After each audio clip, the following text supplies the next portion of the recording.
by the rivers of Babylon. Yeah, we sat down and we cried when we remembered Jerusalem. We were sick, Lord, near to dying. Oh,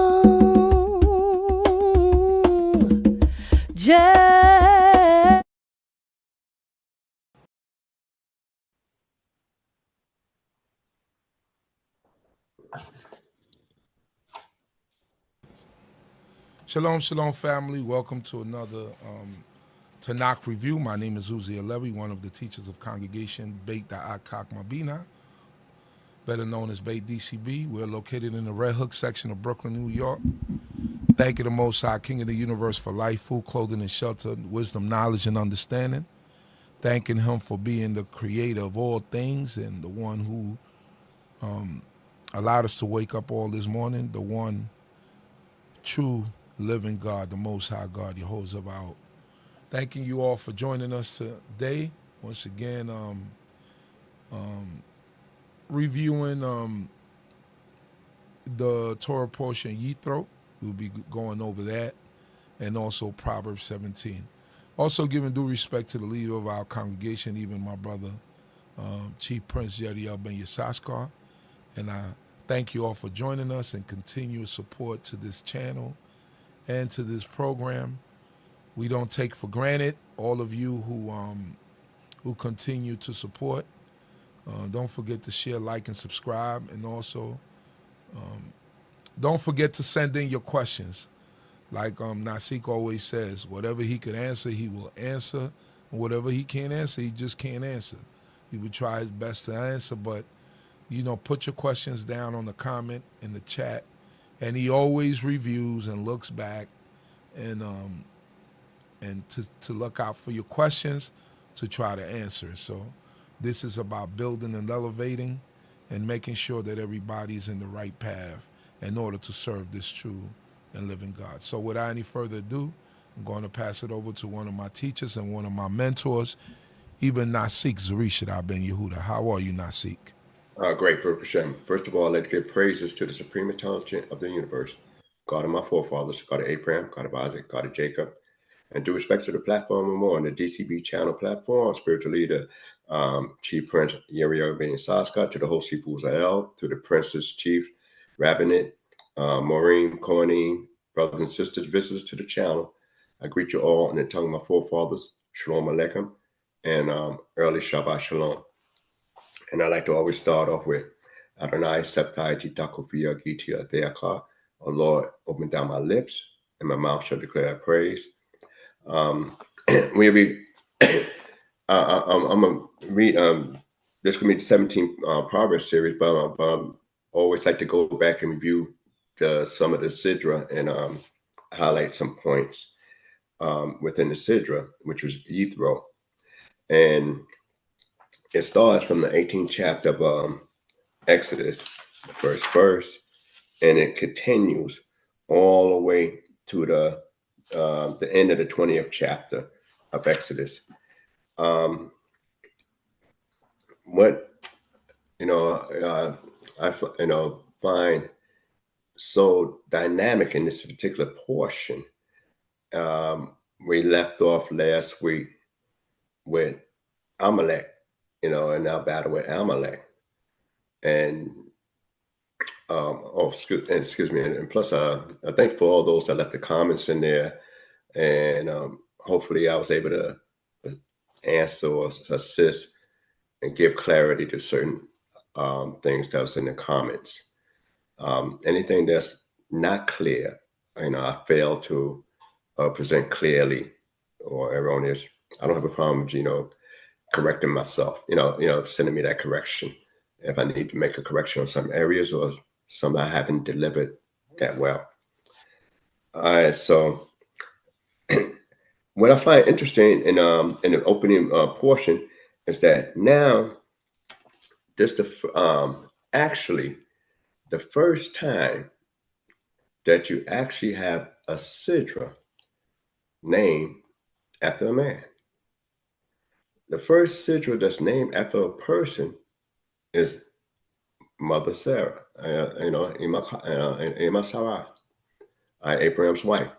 That's the first time you had actually a portion that's dedicated to any individual person, and it was, her, the matriarch of the, of the head matriarch of all the matriarchs of the patriarchs of our family. And what's interesting now, we don't have no sidra dedicated to Abraham, though we told to emulate. We don't have a sidra dedicated to Isaac, Yitzchak. We don't have a sidra dedicated to Yaakov, though these are the founding patriarchs of the Israelite nation. And yet, though Moses has, a deep role in the first 5 books, what we have is history of Moses singing this song, and the Torah of Moses, and his whole life story is emulated within it. And you have one portion where Moses' name is not mentioned at all when you get into the about the Kohanim's job. But here it is that was phenomenal, that some people like to go, like to be remembered, and after they leave this life, like to be able to leave a legacy. So you have Yethro, Moses' father-in-law, and this sidra is dedicated to and is under his name, and it's during the time when we reach our highest climatic moment in our history, when we think about this individual, Yethro, or Jethro, some people say, which is Moses' father-in-law. So I just want to, I just want to read a little bit. And he was a priest of Midian. And, so according to most traditions, they say idol worship. And, we don't know if he actually had the statues or whatever the case is. When you say idol worship, a lot of times it don't necessarily always mean that you have a physical carving. But, for most parts, in general, that's what it is. And he's depicted as that. But he's a priest of Midian. Now, we know the Midianites is actually one of Abraham's descendants. So, which brings out a whole lot of other thought patterns concerning this individual, Yethro, or Jethro. And it's opened up in the 18th chapter and says, now Jethro, the priest of Midian, Moses' father-in-law, heard all that God had done for Moses and for Israel, his people. I want to stop right there just for a minute in the middle of that first verse. 1, we already know when we follow the story that Jethro was Moses' father-in-law. So why would be the need to repeat that information when we already have that information? And then he heard something concerning what God done for Moses and for Israel, his people. The order, what he done for Moses, he did something for Moses before he did something for the children of Israel. So that order, is something to pay attention to, because it said God had done for Moses and for Israel, his people. So Moses was first and the people second. Then you would think the people would be first and Moses would be second.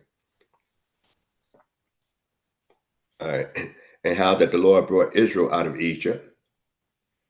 And Jethro, Moses' father-in-law, took Zipporah's wife, took Zipporah, Moses' wife, after he had sent her away, and her 2 sons, of whom the name of the one was Gershom, for he said, I've been a stranger in a strange land, and the name of the other, Eleazar, for the God of my father was my help, and deliver me from the sword of Pharaoh.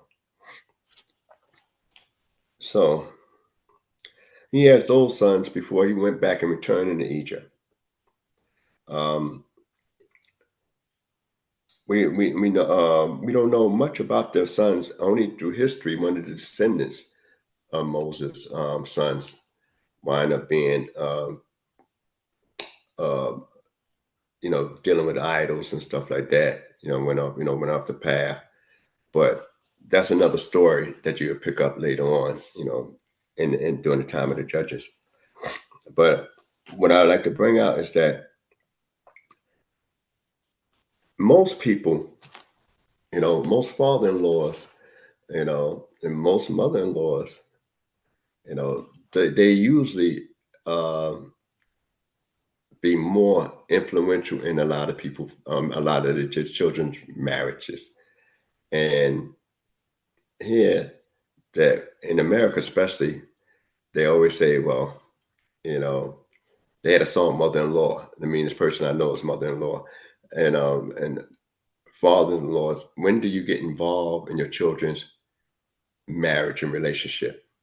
Sometimes it usually try to stay out of their relationship unless there's something very detrimental. As a father-in-law or a mother-in-law, you try to stay out of their relationship as much as possible. And if you need to give some advice, if it happened to be your son, concerning his daughter-in-law, concerning your daughter-in-law rather, then you looking to see what the son need to do to make himself, what his desires is, and how he's going to correct himself, and what path he want to take. Not necessarily fixing the relationship, because that is their relationship. So the best you could do, if it's your son that's married, is find out what he want to do, find out how you're going about it. Do he have a plan? And is it healthy? And you give advice in that area, And if you're a daughter, same thing. You're in this relationship. Since you're in this relationship, what do you think possibly you can do? So you're working on the individuals and like that. And you try to diffuse getting too far involved. So Jethro, and you notice when he brought Moses back, he gave Moses, this the same guy that gave Moses the permission. God told him to go, but he went to speak to his father-in-law first. And as you often point out, that if the Creator send you on a mission, you don't need clearance from no one else but the Creator. That's your passport. But Moses, out of respect and out of the kindness, he'd say, I'm going to talk to my father-in-law. Basically, also, he didn't really want to go. But that's another thing to, look into. But he looked and went to his father-in-law, and his father told him to go in peace. And he took his wife and his children. And then he almost lost his life on the way by an end. And we know the story, but we didn't realize that, from looking at the story, it didn't say he sent her back, but now from this point in time that he has sent her back after that encounter when she saved his life. That's when you find out that she has sent her back. And sometimes I kind of wonder, how far did you leave before you tell her to go back alone? Or did you have an escort to bring her back? Because it was you and your family, and then now later on you meet Aharon. So that's another story to consider. That she's traveling with him, and he sends her back. Did she have an escort? any kind of support system. She have 2 young children with her, and one just recently being circumcised. So these are just other things to, ponder as you go through the scripture. And it showed that Moses, father-in-law, real, when he knew the mission was a rough mission for Moses.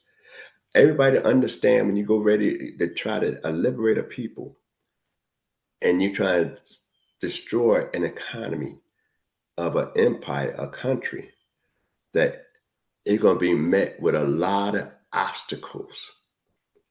So Jethro had her and kept her with him for a while. And naturally, he realized it teaches a lot of things in that relationship. But I'm not going to focus too much on it. But in the relationship, that he realized the wife should be with the husband. But then sometimes in certain dangers, that the wife and the children shouldn't be around those certain dangers, certain hostile elements. So there's a lot to deal with family matters, and just in the opening of this particular portion that you could discuss and ponder over.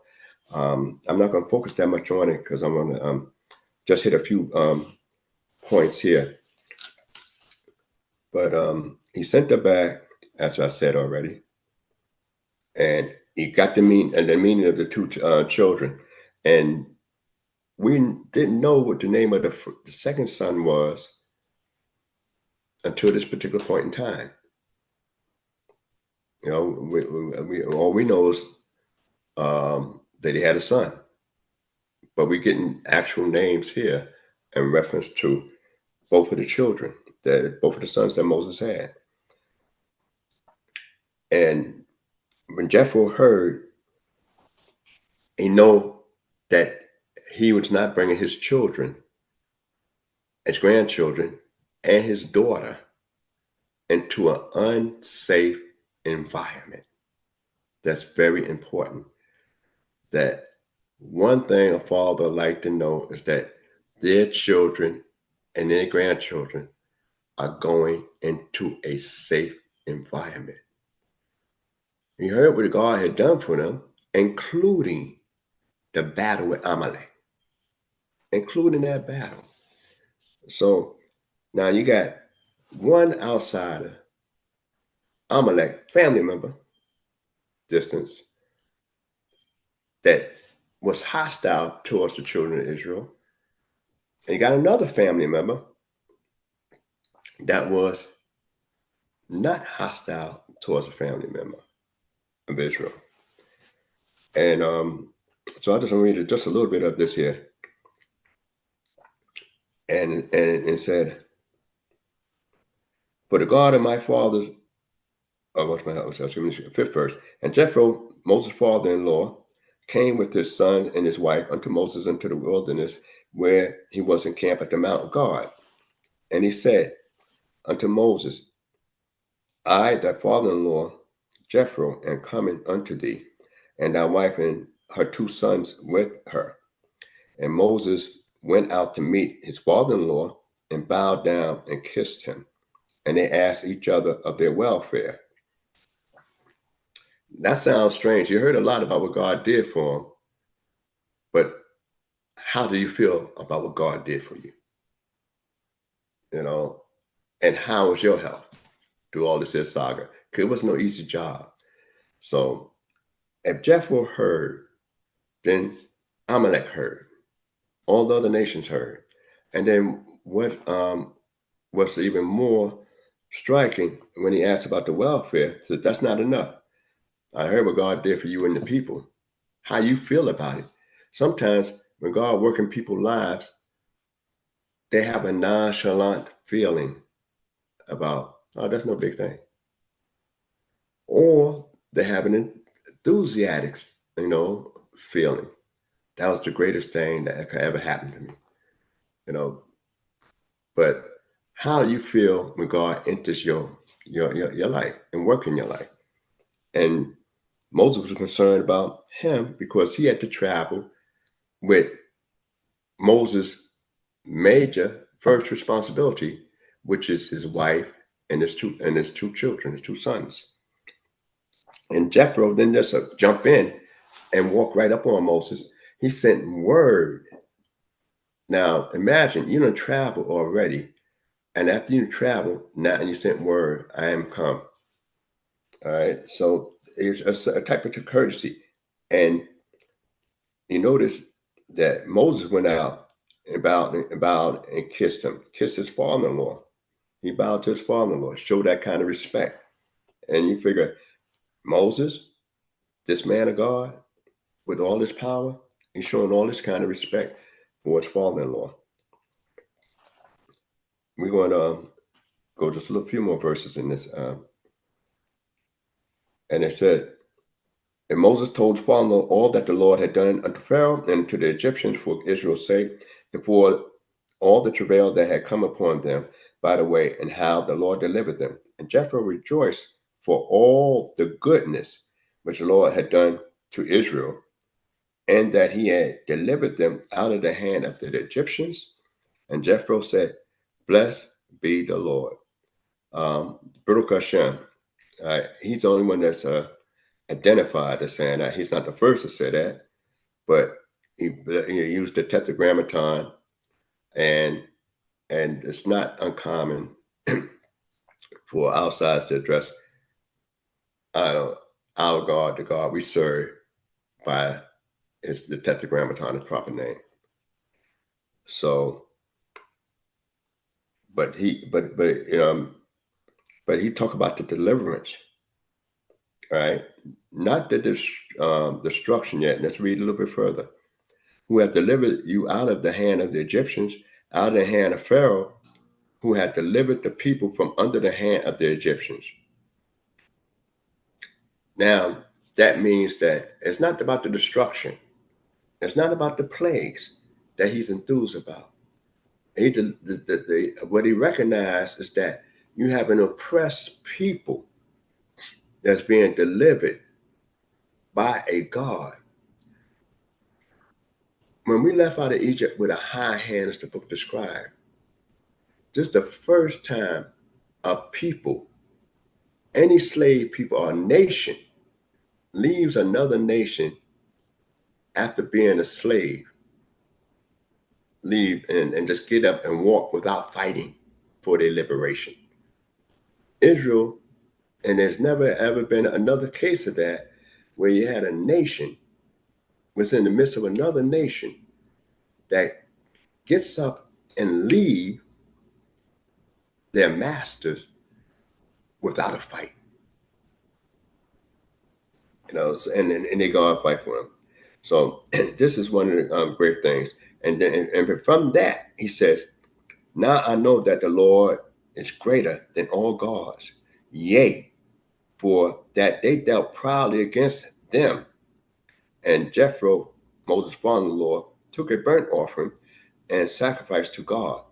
And Aaron came and all the elders of Israel to eat bread with Moses' father-in-law before the Lord. Now, and I'm just going to go a little bit more into this here in this particular portion and finish this thing out. So, one of the things that we find in this area is that Jethro will going to offer up a sacrifice for the God, and also they're going to have another ritual offering where Moses is able to eat from him, Aaron able to eat from him, and all the elders of Israel. So that means that it was a huge thing. He didn't come, lacking. And everybody else participated only because he recognized what God is, and that the God is the God of all gods. So you figure he's a priest. How he didn't know that before?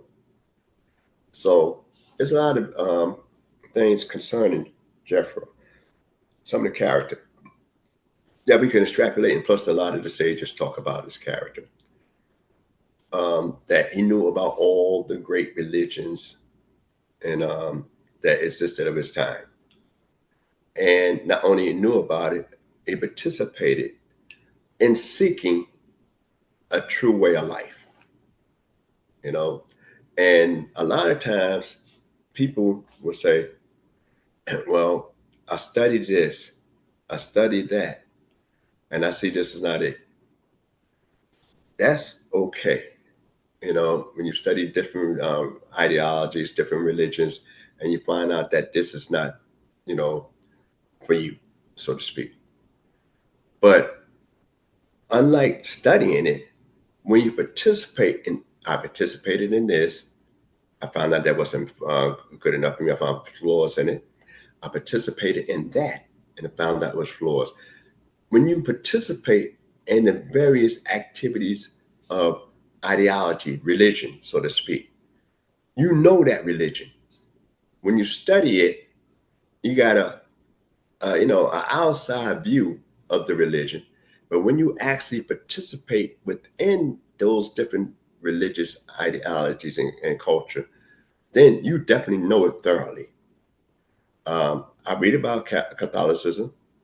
Never was a Catholic, so I can't really say what it is to feel to be like a Catholic or Pentecostal and all that kind of stuff. I don't know what it feels to be like that, or a Muslim. I don't know what it feels to be like that. So, but I'm aware of those different things, of Bali or Buddhism. I know I'm aware of those things, read some stuff concerning that, but I really don't know what it feels like to be like that. Whereas a Buddhist could say, it feels thus and thus and thus and thus. And if I change from that and come to this, then I could say that wasn't all I wanted in life. This is more of what I need in life. So it's the participation. So Jethro, himself being a priest already, he participated in religious acts already prior to coming here and realizing that now I know. So he made a change in his life because of what he's seen and heard, what he heard concerning the children of Israel, and see the results of them being able to do this and that. And he sacrificed to this God. That means right then and there that obviously he didn't sacrifice to this God before to that degree. And the sacrifice had to be acceptable. Of course, you have a man of God such as Moses going on and participating with him, and Aaron and all the elders. So this is important. So I just want to bring out another little point. The 13th verse in the 18th chapter. And it came to pass on the morrow that Moses sat to judge the people, and the people stood about Moses from morning until evening. And when Moses' father-in-law saw all that he did to the people, he said, what is this thing that thou doest to the people? Why sittest thou thyself alone, and all the people stand about thee from morning until evening? And Moses said unto his father-in-law, because the people come unto me to inquire of God. When they have a matter, it cometh unto me, and I judge between man and his neighbor, and I make them know the statutes of God and his laws. And Moses' father-in-law said unto him, the thing that thou doest is not good. Thou wilt surely wear away both thou and this people that is with thee. For the thing is too heavy for thee. Thou art not able to perform it thyself alone. Hearken now unto my voice, and I will give thee counsel. And God be with thee. Be thou for the people before God, and bring thou the causes unto God, and thou shalt teach them the statutes and the laws, and shalt show them the way wherein they must walk, and the work that they must do. Moreover, thou shalt provide out of all the people able men, such as fear God, men of truth, hating a just gain, and place such over them to be rulers of thousands, rulers of hundreds, rulers of fifties, and rulers of tens. And let them judge the people at all seasons. And it shall be that every great matter they shall bring unto thee, but every small matter they shall judge themselves. So thou shalt make it easier for thee, and the bear the burden with thee. If thou shalt do this thing, and God command thee so, then thou shalt be able to endure, and all this people also shall go in their place in peace. So Moses hearkened to the voice of his father-in-law, and did all that he had said. And Moses chose able men out of all Israel, and made them heads over the people. All right. Now, Moses himself, when you read it later on, all right,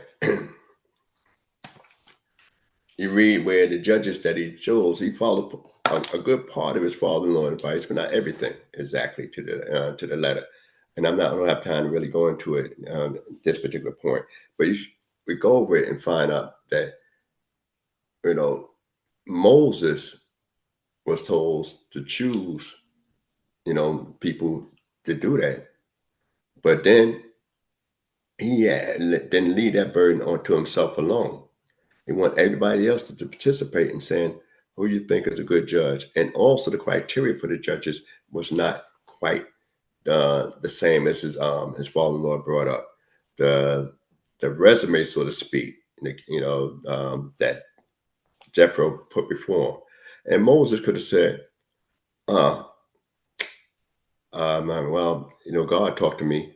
But when it shows here that Jethro stood by and saw this, and you're talking about 600,000 men of war. So you're talking millions of people.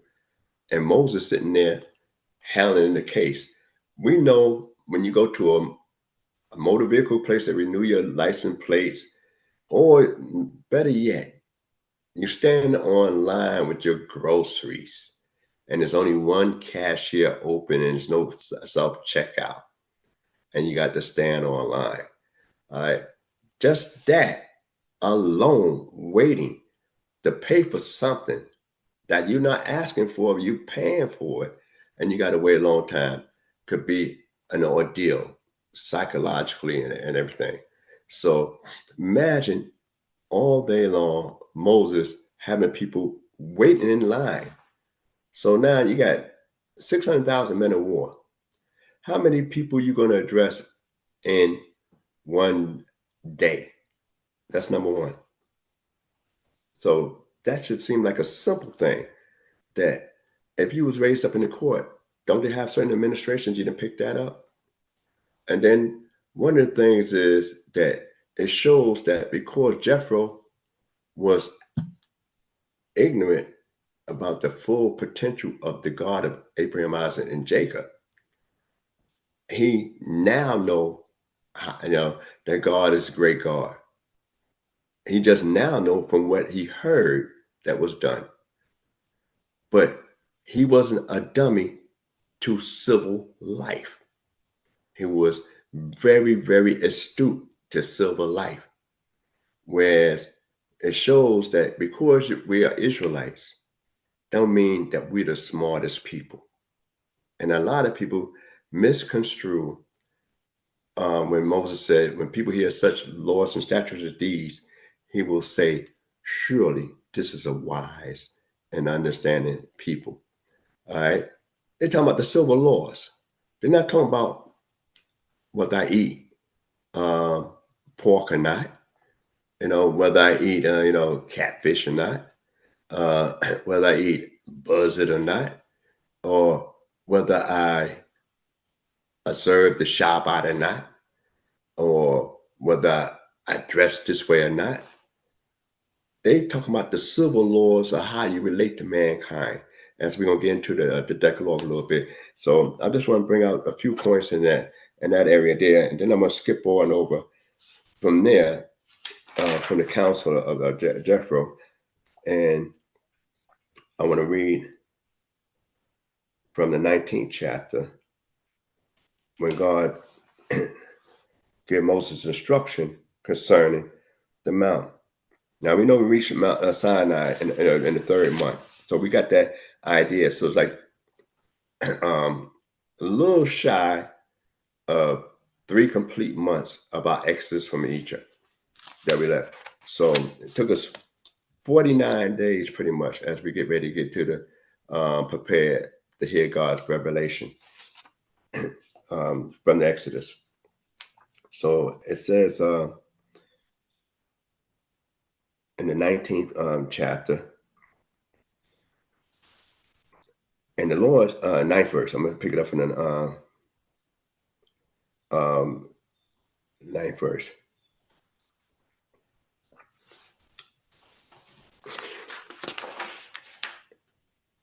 Well, better yet, I'll pick it up from the 19th and just skip.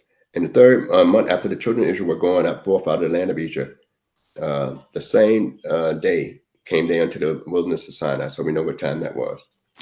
I'm skip down to the third.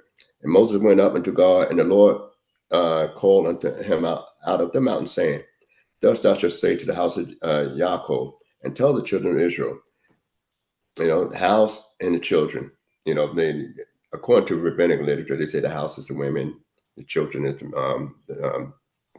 the males. You could,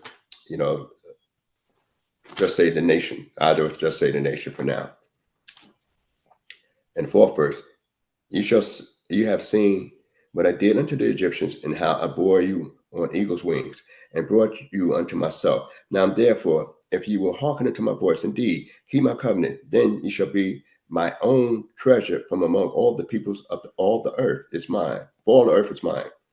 And it shall be unto me a kingdom of priests, a holy nation. That comes with criteria. You're not automatically a kingdom of priests. I know a lot of people like to believe that everybody is a priest and stuff of that nature, but it was a criteria. It was prerequisites.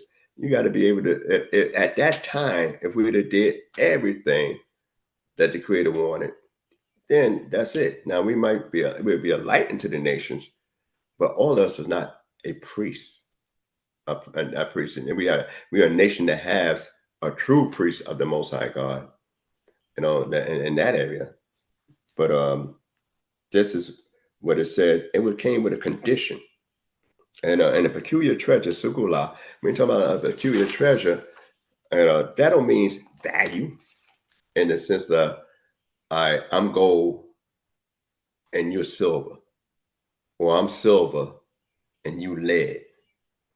So therefore I'm more valuable than you. No, it don't mean that. Peculiar means, this is something that this is walking stick that grandpa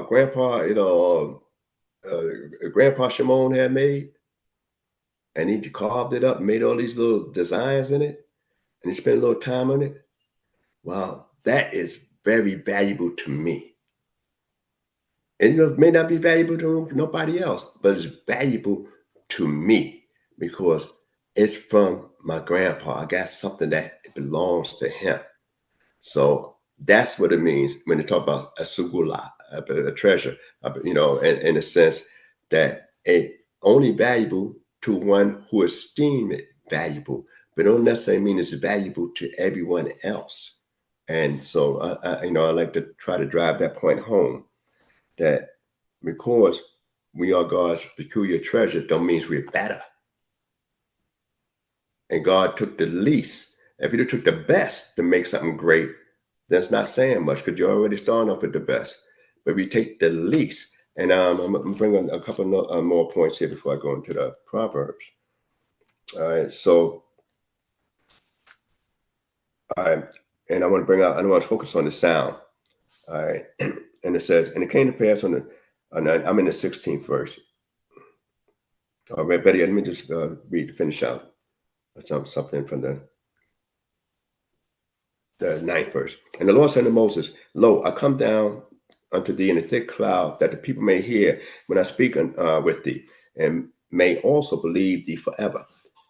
And Moses told the words of the people unto the Lord. And the Lord said unto Moses, Go unto the people and sanctify them today and tomorrow, and let them wash their garments, and be ready against the third day.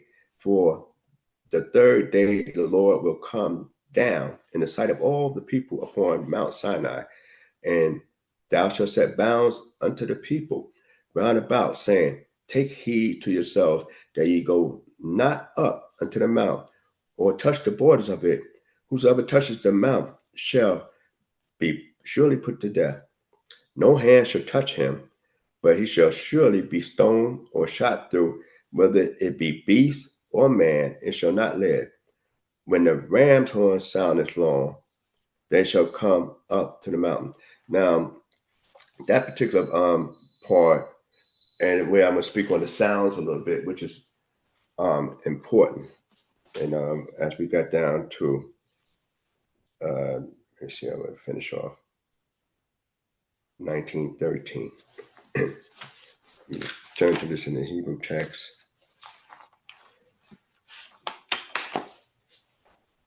Just give me a quick moment.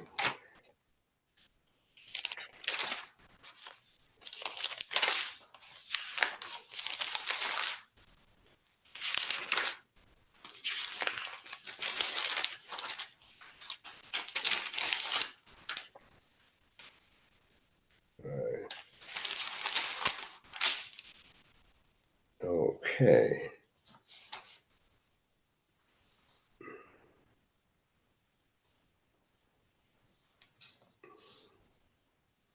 Okay. And in the 19th text, it talks about the Hayovel, the Yovel. That's what they use when they talk about the ram's horn here and translate it and use the word Yovel, Hayovel. All right. Now, when they later on, we're going to talk about the actual shofar. And I want to bring out about the sounds and the revelations that we talk about. But it says but they translate as ram horn here in English and even in the Masoretic text. And that's a later application of what it actually is, because it says Hayovel. And because in the Arabic they were later on, which is much later, they call a ram, a Yavela in the Arabic language, whatever the case is. Even Rashi speaks on this. And I'm going to focus on that just for a moment. All right. The sound. And I just want to bring out about the revelation, then I go in a few minutes. But I'm sure there'll be a lot of questions when I bring out some things in reference to concerning the sound. So one thing, he told men to stay away from women, to be ready against the third day. All right. It's easy if they stay sanctified and clean one day if you're in the spot. But if you be able to move about and travel and say, I still got to be sanctified in my travel, I got to be sanctified today. I can't be defiled today. And I can't be defiled tomorrow. All right. That's a little hard, simply because I'm moving about and I got to make sure that I don't become defiled. But if I'm at a location and it say stay sanctified, well, I'm not going anywhere. So I'm not doing anything. I'm waiting. So Moses put an extra restriction and told men don't come near the women. That's something that the Creator didn't say, and that's like an extra restriction.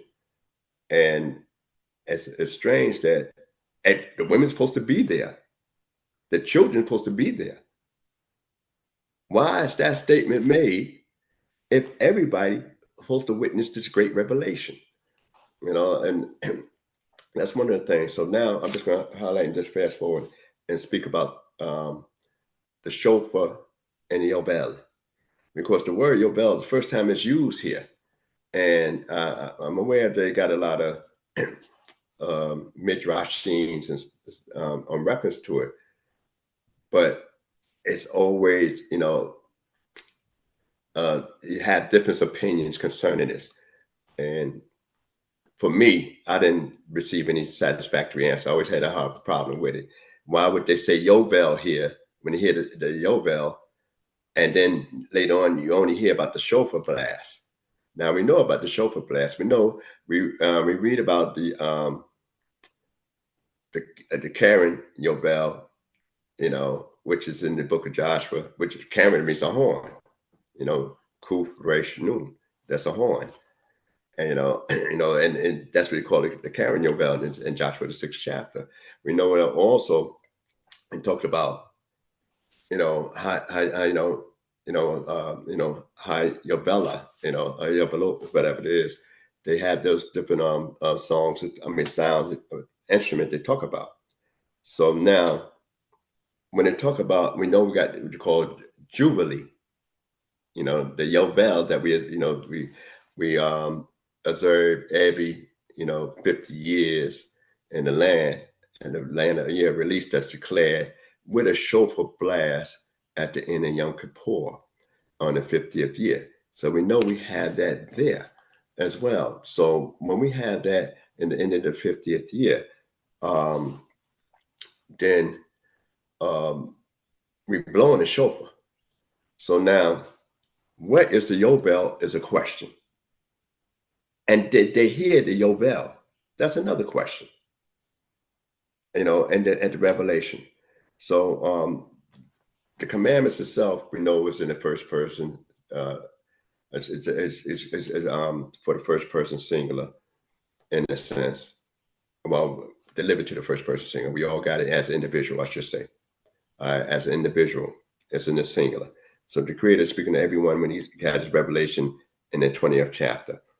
But when they talk about the thunder, the lightning, and the noise of the trumpets, they don't say nothing about the Yobel. Now, when we talk about the thunder, we find that the thunder we hear, we used to hearing thunder. We heard thunder before. That didn't shake the people up. But the sound of the shofar, the kolot, the voices, and we hear it's talk about other sounds. Kolot means sound of voices. It also means thunder too. But when you talk about the kolot itself, we heard a bunch of sounds, and it only speaks about one particular sound that actually terrified us when they got louder and louder and louder. And then when they talk about they was able to see a sound, was it thunder?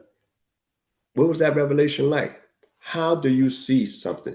That means that I could see it more clearly and vividly, a sound. It's easy to see lightning. I see the lightning for what it is. I see the mountain smoking for what it is. I see all that for what it is. But the sound, how do I imagine seeing that?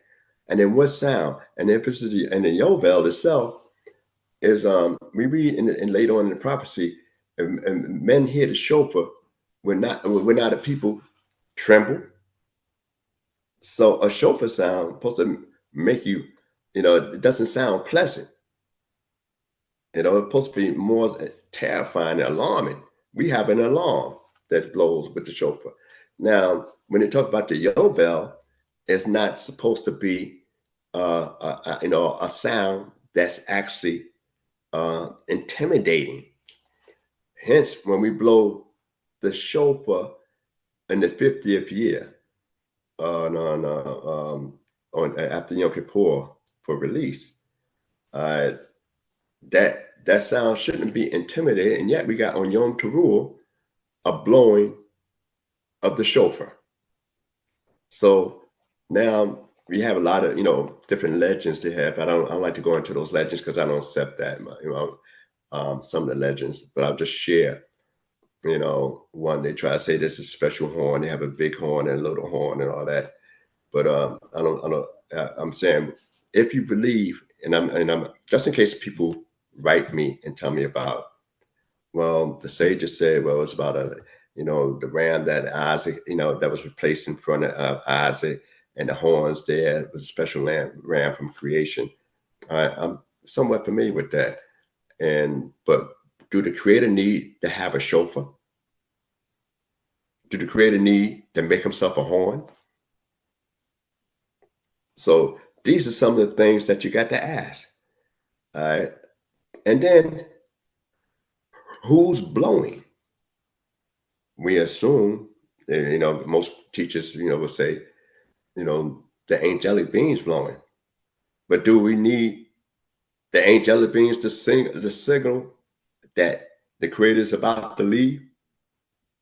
And then how can you tell between that blowing or those other sounds, and they only focus on the shofar sound that terrified them? And never focus on the yovel. They never focus on the lightning, and they never focus on anything else. All right. But that actually terrifying, that sound. When we read the Revelation in Exodus, the 20th chapter, when God spoke all these words saying, all right, so this is, this is why they didn't want to hear God to speak with us. So why that sounds so unique? So I always ask, as you relate, what is the yovel? What is a yovel? Most people try to make it synonymous with a horn now. But yet, when you look in the book of Joshua, it talks about a horn of a yovel, a Karen ha-yovel. It talks about that. But here, it says a sound of a yovel. So what is a sound of a yovel? What is the voice of a yovel? So this is some of the mystic things that we look at in the book as it's written. And we don't, and we see, well, this word is only used a few times in scripture. And it's only used one time like this, in this particular portion. And it's no more, it's not any more mentioned throughout that time. But yet we know when the shofar blasts long, and loud, and it's like sound usually dissipate. But when they talk about the shofar blast out at Sinai, it talk about, in English, some books say wax louder and louder and louder.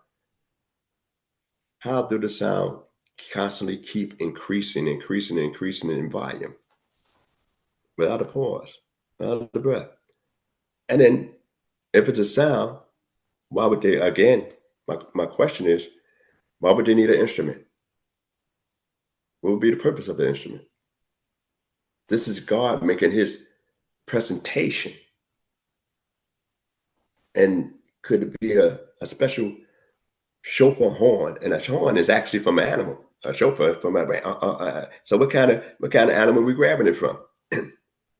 So it's a lot to be discussed when we look at that revelation there, just on the sound, because everything else we was accustomed to, except for that particular sound. And they heard in the voice of God. They want to hear it. One of the things that we see about the marvelous, the miraculous stuff in that area is that when the Creator appears and speaks, nothing puts to touch that mountain. Not a thing. Beast, man, everything would be put to death. That means a bird is not going to fly over there. When the Creator speaks, they say the whole world is silent. You have a voice that penetrates, not an echo. And one of the things is why Moses will be down with the people. It's because if Moses was up there when God spoke, people would probably figure it was some kind of magic act. But Moses was told to be down with the people when he assured God that the boundaries are set. No, you need to be there. And my appearance is not only to give them identify myself to them and present myself to them, but also give you credibility to say you was really sent by me. That's one of the purpose of the revelation at Mount Sinai, to let them know that I sent you and not you coming up with all this other strange stuff. So that you had millions of people, mixed multitude, everybody on the planet being represented. And what's strange, they have those that read the Torah scrolls in synagogue, when they read this particular portion of what they call the Ten Commandments, but we call it you know, um, etc. Hadipero, which means the 10 matters or 10 statements. Because when you look at the way it's organized in this particular chapter, you will have more than 10 statements being enumerated here. First you got say some people, if the difference between a Christian's counting of the 10 commandments, as they call it, and the way Hebraically they put it down. We start off with Anoki, I am, where they start off with thou shalt not. But that is a command first. You cannot have a religious ideology without first accepting a God. That's impossible. To have a religious ideology, say you work, you have a system that you worship in without accepting some kind of deity. So hence, the Creator, I am, is letting you know this is your system you're coming to. But then, he talked about what he did, right? So we become beholden. And then he goes on to say, you're not supposed to have any other gods before me, nor make any graven images. So there's a couple of negatives right there. A couple of negatives. And yet we count that as one command. So that's why we say it's 10 statements. Moses said, sometimes refer to it as the 10 words on a tablet. But when we heard it, it was 10 statements. Asara hadipro. That's what we heard. 10 statements coming from the Creator. So when we say 10 commandments, that is misleading. Because when you can obviously read it, and you're gonna see, I'm not supposed to make any other God. I'm not supposed to worship any other God. I'm not supposed to bow down to any other God. That sounds like 3 to me, right there. And these are negatives.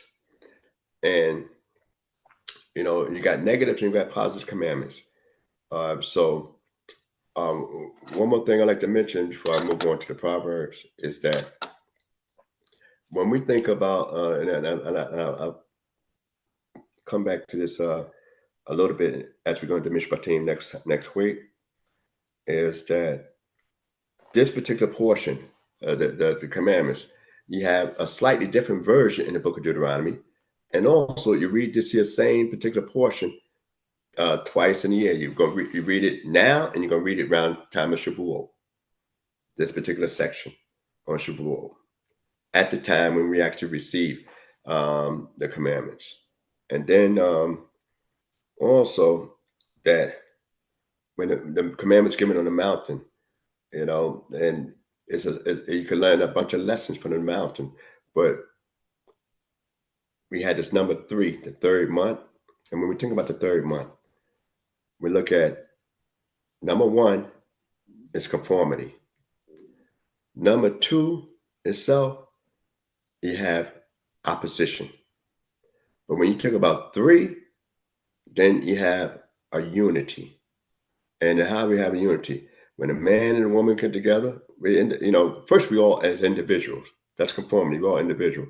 Then when the 2 people get together, man and wife get together, all right, you got opposites. So you got a little confliction, there. But when they get to work on one purpose, their goal is not about each one. The goal is about a purpose of moving forward as a family. They have a similar goal. That's unity. That's the Israel was united at Mount Sinai. All the people is united at Mount Sinai. It's rare that you're going to find, and this is the only time that you read about in the scriptures where the whole nation was completely united, including the mixed multitude that was there. So it ain't just Israelites, including the mixed multitude. You're going to find where they knit themselves as one man, a few tribes over here, a few tribes over there. They had one purpose, even in building the tabernacle. It had no confliction, but everybody, but the thing is that everybody might not necessarily be fully united in the sense, because it says those with a willing heart. So it's obviously that it's a possibility some people wasn't willing. So with that being said, in that area there, we imagine as it comes next week, we're going to touch on Mishpatim, but I'm going to speak a little bit more on some of the things in the Decalogue itself about the commandments. And what it is that in order for a nation to exist and move forward, you got to have a constitution. You got to have some principles that you live by and you govern yourself by. And that's why we started with this, and then we're going to Mishpatim, which is judgments next week. So we're going to go straight to the Proverbs 17. We are. And I'm just going to highlight some things in reference to put this book back to the Proverbs 17 chapter. We're in the book of Proverbs, chapter 17. All right. Before you start, I'm just going to give an overview. All right. We not only got 28 Proverbs in this particular chapter, but, it'll be covering stuff on, peace and strife, high and low births, God's omnipotence, being all-knowing. Talk about gossip. We want to talk about poverty and calamity, family life, speech. We control ourselves, what we say. Gifts. What kind of gifts? Friendship. What is true friendship? Correction and punishment. Rebelliousness, fools and wisdom. Rewarding evil for good. Justice. Surety. Bragging. We say braggadocious. Perversity. And mind and body. All right. So all that going to cover these particular topics here. Just to overview, because I know I've been going kind of fast in some of the Proverbs, but that's basically what everything going to be covering, in reference to the Proverbs, those particular kind of sections there. All right. So you can start now. We in the book of Proverbs, Proverbs chapter 17, verse 1. Better is a dry morsel and quietness therewith than a house full of feasting with strife. All right, and that's something that means right then and there. That's simple. We hear a lot of things to repeat, a lot of Proverbs repeat. But if you could eat your food without being taunted, without being aggravated, it'll digest a lot quicker. If you ever eat and at a table, and you get into an argument, people normally say, man, you just upset my stomach. They just said some words. They just did some actions. But you're going to say, you just upset my stomach the way you carried on. But the meal haven't changed. It's just your demeanor was affected by somebody else, and it's about conflict. So therefore, this is one of the things that we got to pay attention to. All right. Keep going to 2. Verse 2 reads, as a servant that dealeth wisely shall have rule over a son that dealeth shamefully, and shall have part of the inheritance among the brethren. All right. Right then and there. All right. A servant. Sometimes I just heard on the news just the other day that some woman gave all her fortune to a cat because her kids don't visit her. And sometimes some people that work for certain people for years as a servant, usually be a maid or a butler. All right, they usually get their inheritance more so than some of the family members, because some of the family members move on and don't care. And so that's why, and they say, well, this is my son, but he don't act like my son. This is my daughter, don't act like my daughter. I'm ashamed of them. But so-and-so is, a great individual. If Abraham didn't have Isaac or Ishmael, that servant Eliezer of Damascus would have been his heir, because that's what Abraham seen in him. You know, now the only heir in my house is this Eliezer, a servant born in my house was Eliezer of Damascus. So he's seen the potential out of everybody else that this is a guy that if I don't have any children, biological children of my own, he'd be a guy that's worthy. All right. And it means, help. All right. Let's read a little bit further. Verse 3, it reads, the refining pot is for silver and the furnace for gold, but Yehudah trieth the hearts. Okay, right then and there. That means right then and there that sometimes things get hot to check you out. All right. Gold and silver, you usually got to go through some heat in order to bring out the pureness and get rid of that dross and other stuff that's not that good. So sometimes you might go through a particular obstacle in life, a trial, a tribulation, but it's a tribulation. You say, well, why now? Why I need to do it now? Because sometimes it's to prepare you for something that's up ahead. It's not always to beat you down, but prepare you for certain things up ahead. It ain't gonna be a cakewalk, but you got to be already able to deal with this right now, so that when you get ready to go up ahead, this is behind me, all right, and you're already, tuned up. It's like guys that's athletic, a boxer, martial arts and stuff like that. All right, if he trained, he said and as a martial arts, and I know people that boxes, when you train, you always train harder than the fight gonna ever be. Always. You running so many miles. You don't have no break, a rest period in between rounds. You running, hitting this bag, jumping rope, stretching, lifting weights, running again.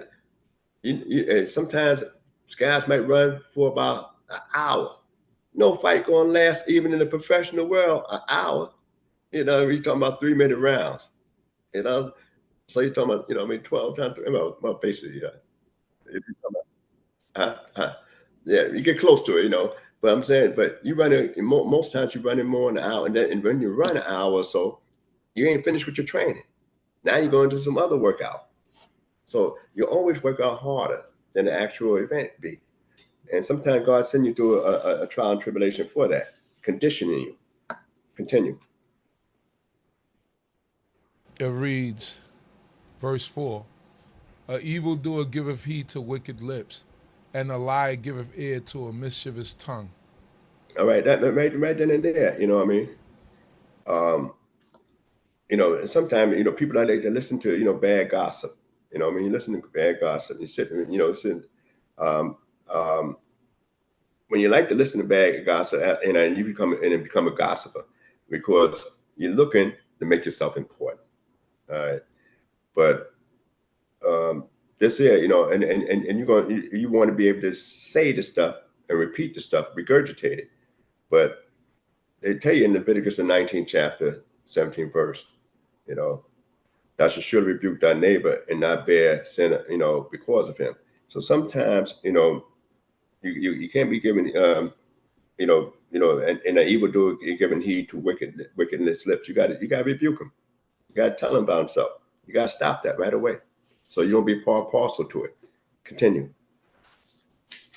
It reads, verse 5, whoso mocketh the poor blasphemeth his maker, and he that is glad at calamity shall not be unpunished. Okay. All right. So right then, I'll let you know right then and there, because the guy is poor. All right. You don't you marking him and don't know his condition, why he's poor. And it's talking about a guy that actually might not, be going through something as well. You know what I mean? But the Creator said, if you mark him, make fun of him, then you're making fun of his maker, because he made in the image of God as well. And you don't know his circumstances and whether this is part of his test or not. Continue. Verse 6, children's children are the crown of old men, and the glory of children are their fathers. Okay. All right. Now, most times, and these days and times, especially, and I'm only looking at these days and times, most parents are not, is not really proud of their children, and also a lot of children are not proud of their parents. But when you have children that's become successful, I tell my kids already, that I'm proud that y'all made these accomplishments, because that's like me getting this accomplishment. When your child graduated high school, even though you graduated high school already, you be sitting there taking pictures with them. When them show their diploma or whatever the case is, to graduate college, you want them to take the pictures with you. And if you didn't graduate college, you say, all right, I got my daughter or my son that graduated college, so I want to take this picture with them, because I feel proud. They did the work. They got the accolades and achievement, but their accolades and achievement, you go ahead and then say, look here, that's part of me. I'm happy for them.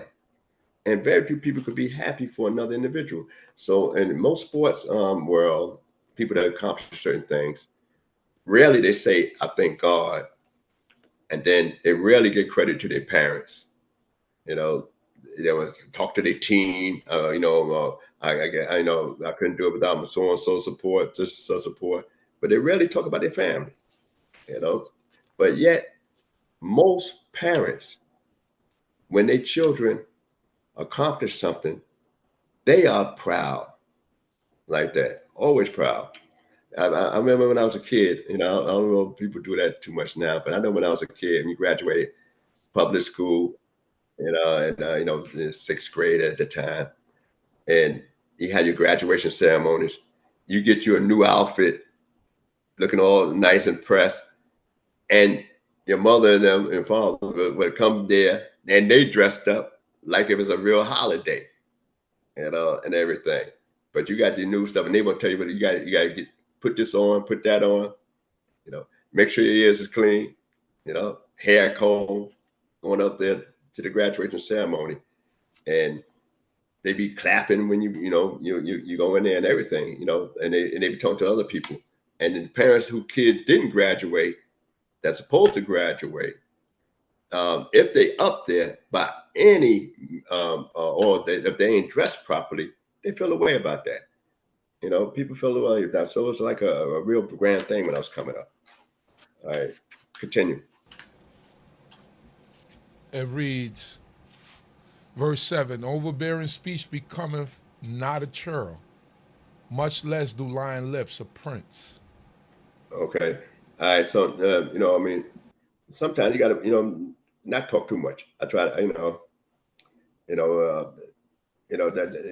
that's a lot of things, and you got to be watching, because sometimes some people don't know what to say, and they say too much. So, and that's what I'm talking about, and same thing says, when much less do lying lips a prince. You're a person of nobility, all right? You're a person of nobility, and yet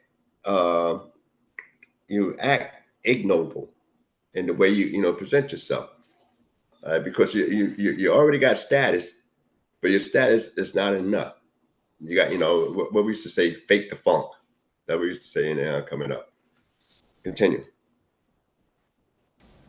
It reads, page 8, verse 8. A gift is as precious, a gift is as a precious stone in the eyes of him that have it. Whithersoever he turneth, he prospereth. All right. Now, that don't always mean a bribe. Sometimes it can mean a bribe, sometimes don't mean a bribe. So if it's to get certain things done for you, you want to change a person's opinion, like say for a judge, then the word is bribe used there. All right. But and that word is shakad, in a sense, when they're talking about a bribe. But some but it doesn't stop you from getting practical gifts. All right. Continue. It reads, verse 9, he that covereth a transgression seeketh love, but he that harpeth on a matter estrangeth a familiar friend. All right.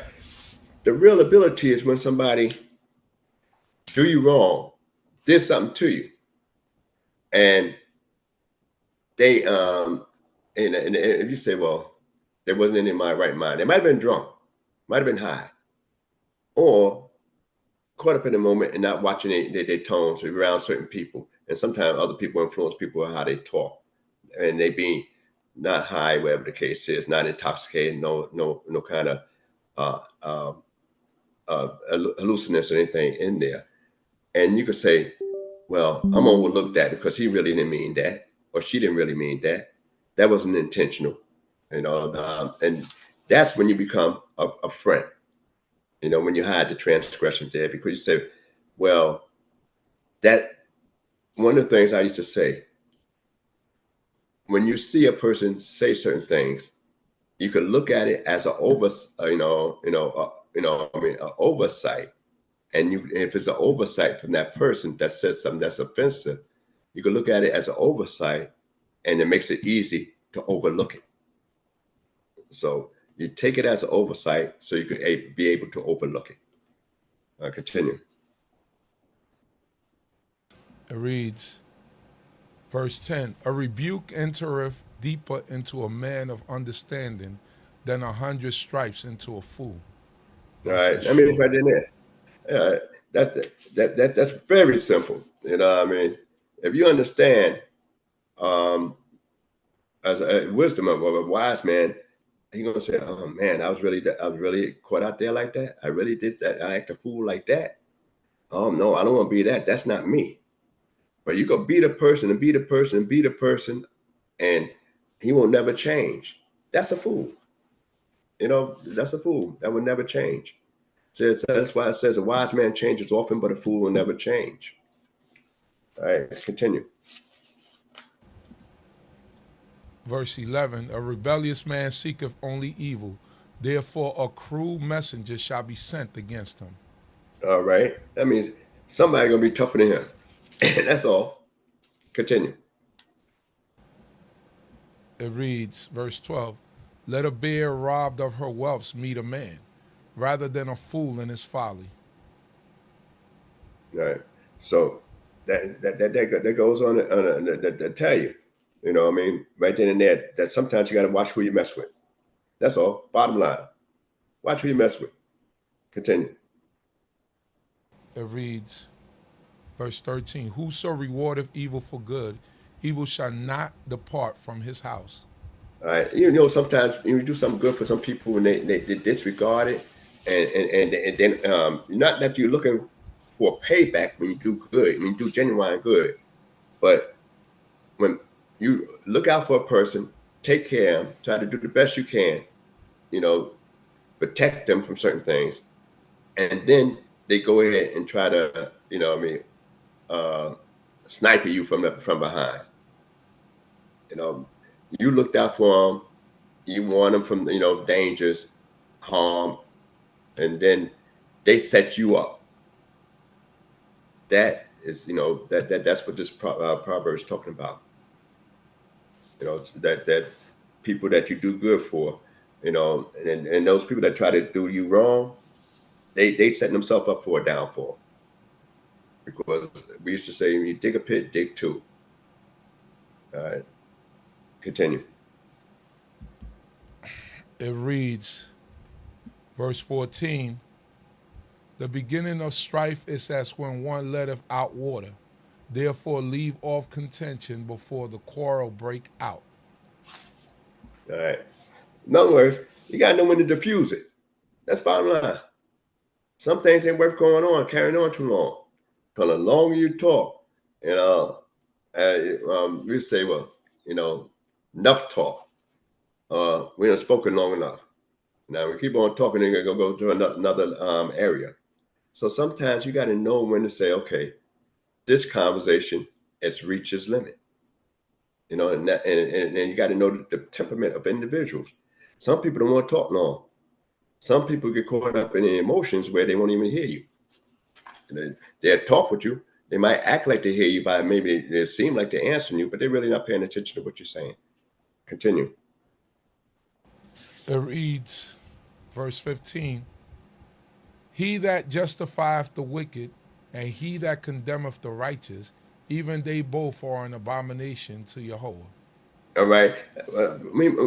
And what it is, justice must be based on God, with God, justice based on God, that means it's impartial, right?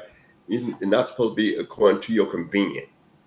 That this case can be handled this way because of my convenience.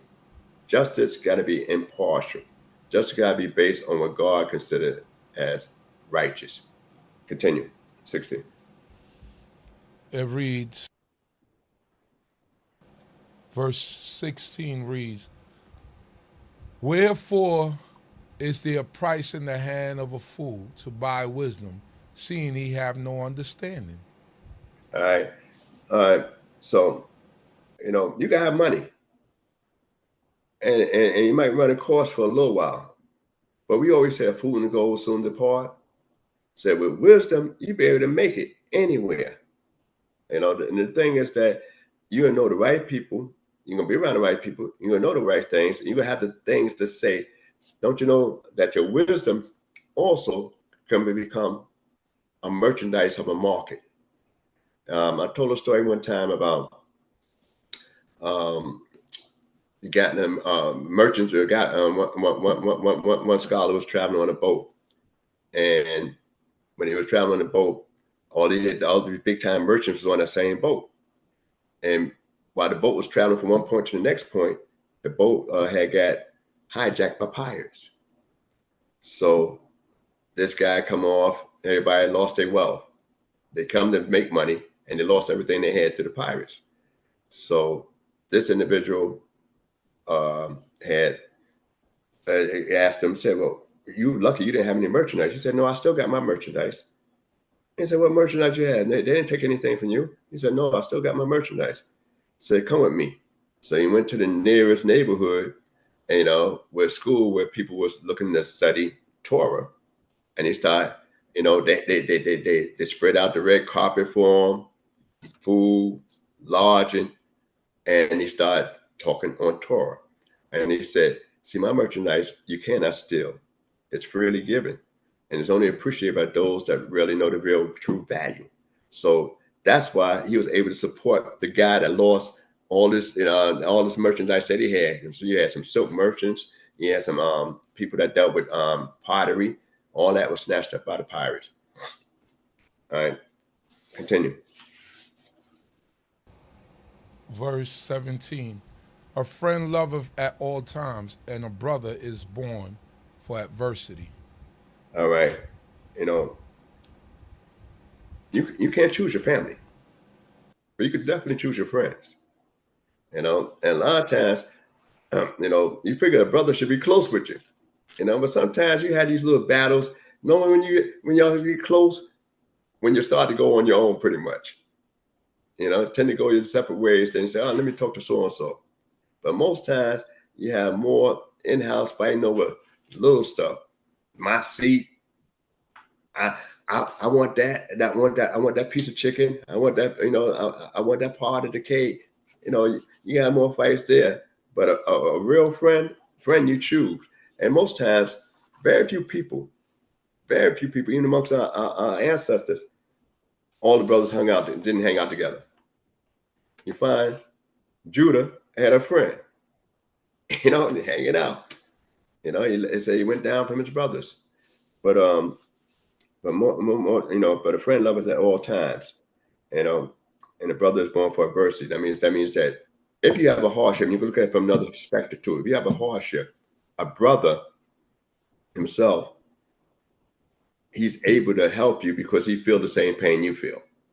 If you had to really go to battle, all right, it should be, there, in that same vein. But you find that friends tend to be a lot more loyal than brothers in most instances, because David and Jonathan, had such a strong friendship. You know, Ruth and her mother mother-in-law had such a strong friendship. And a matter of fact, the name means friend, Ruth. Continue. Let me run through the last few. 18. Verse 18. A man void of understanding is he that striketh hands, and becometh surety in the presence of his neighbor. All right. That means making the bargains or surety for something like that there. If you void understand, you don't know the whole deal behind why you're making this agreement. 19. Verse 19 reads, He loveth transgression that loveth strife. He that exalteth his gate seeketh destruction. All right. Now, right then and there, why would a person love transgression? But you got people that like that. When you read these Proverbs, these people actually exist. This ain't no fictitious individuals that never existed. These are the type of people that actually exist in earth. All right, let's go 20. Verse 20, He that have a froward heart findeth no good, and he that have a perverse tongue falleth into evil. All right, right then and there, that's just, telling you about a guy that's basically about self, and a perverse tongue is like a vulgar tongue, but just still repeat pretty much the same thing that we read earlier, just in different ways. Continue. Verse 21, He that begetteth a fool doeth it to his sorrow, and the father of a churl have no joy. All right. A foolish son is sorrow to his father, but a wise son maketh to a glad one, so a low-bred fellow with low moral sense, that's what they're talking about, a churl. You got a low-bred fellow, low life, as we call it today. All right, 22. Verse 22, A merry heart is a good medicine, but a broken spirit drieth the bones. Okay, in other words, all right, a person can't sleep, can't rest, can't relax, that's the opposite of the one that has a merry heart. That's a good medicine. If you're when you're upset, stress kills.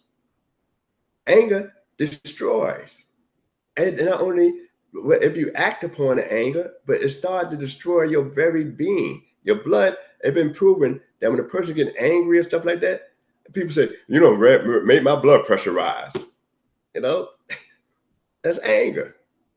Some people get so angry that they are faint just from their blood pressure getting up. But it teaches you a lot of things. Continue. It reads, verse 23. A wicked man taketh a gift out of the bosom to pervert the ways of justice. Wisdom is before him that have understanding, but the eyes of a fool are in the ends of the earth. Okay. All right. So right down in there, we're talking about the wicked man that's, dealing with bribes. That's all. That's going back to bribes, and then wisdom before him that have understanding, but the eyes of a fool are in the ends of the earth. That lets you know right then and there that you have a limitation. All you're going to see is this is nowhere to go. I'm at a dead end. All right. And 25. Verse 25. A foolish son is vexation to his father, and the bitterness to her, bitterness to her that bore him. All right. You notice the difference between how each parent reflect, and view their child, whether it's good or bad. The father look at the son, that's foolish. Say, I'm vexed with him. Can't stand him. I don't know where this boy come from. He don't act like he's part of the gene pool. You might have to check his DNA. It might be your side of the family. And the mother, because she's the first educator. Man, I taught you better than that, boy. But go ahead. 26. Verse 26 reads, To punish also the righteous is not good, nor to strike the noble for their uprightness. All right. That's simple there, but some people, hate for you to be good. Some people like you to be corrupt like them. And they talk about you and say, one of the things I grew up under hearing a lot. Oh, you over holy. You think you're holier than thou. But first of all, it's not really a such thing as being, over holy. Either you're holy or you're not holy. But we find in the book, where people, talking about be not over holy in the Apocrypha. For watch you destroy yourself before it's time. All right, continue. Last couple of verses. Verse 27, he that spareth his word have knowledge, and he that husbandeth his spirit is a man of discernment. Okay, all right. And so in other words, a husbandman is supposed to be a man in charge. That's right. But the man that spares his words have knowledge. That means right then and there, I don't talk too much. All right. I make my whatever I got to say got to be precise, on point. And the last part, even a fool. Verse 28, even a fool, when he holdeth his peace, is counted wise, and he that shutteth his lips is esteemed as a man of understanding. Right, and he might not know anything. Just sit there looking. I remember when we was coming up and been his king, some guys wouldn't do any studying and always want to talk. And I used to even say that when we was on Saratoga to some guys too. I said, somebody come up. When I laugh, you laugh. When I smile, you smile. When I frown, you frown. Don't say anything. Just look smart. That's all I say there. Just look smart. Because you're going to give us a bad rep, if you open your mouth and start to talk. And sometimes you got to caution guys like that.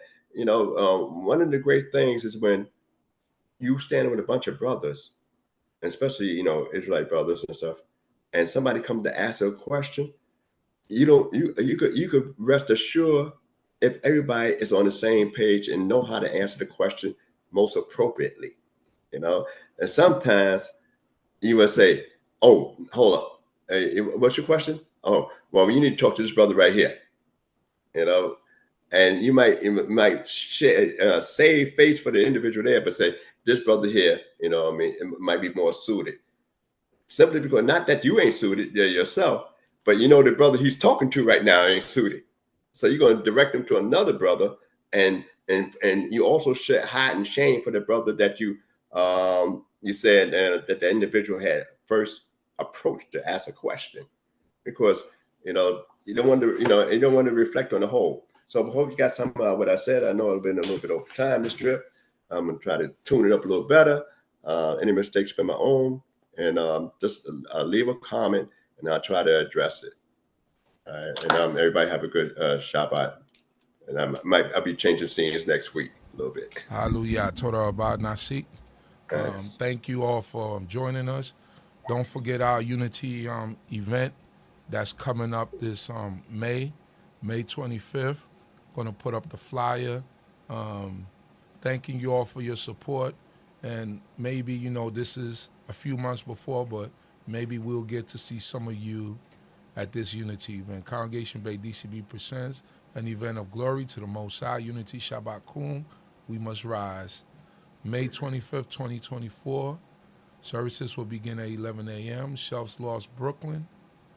120 Hamilton Avenue, Brooklyn, New York, the same place we had it at last year. So thank you all once again for joining us. And I pray that the Creator of heaven and earth will continue to be with us all. Shalom, shalom.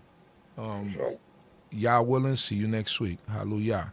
Let's get knowledge, wisdom, understanding. We'll do our standing. All praises to the Most High, His laws and commandments. The CHOKMAH BINAH here to push it through your speakers. Judgment, truth, and love should be coming from the leaders. Yeah, knowledge, wisdom, understanding. We'll do our standing. All praises to the Most High, His laws and commandments. The CHOKMAH BINAH here to push it through your speakers. Judgment, truth.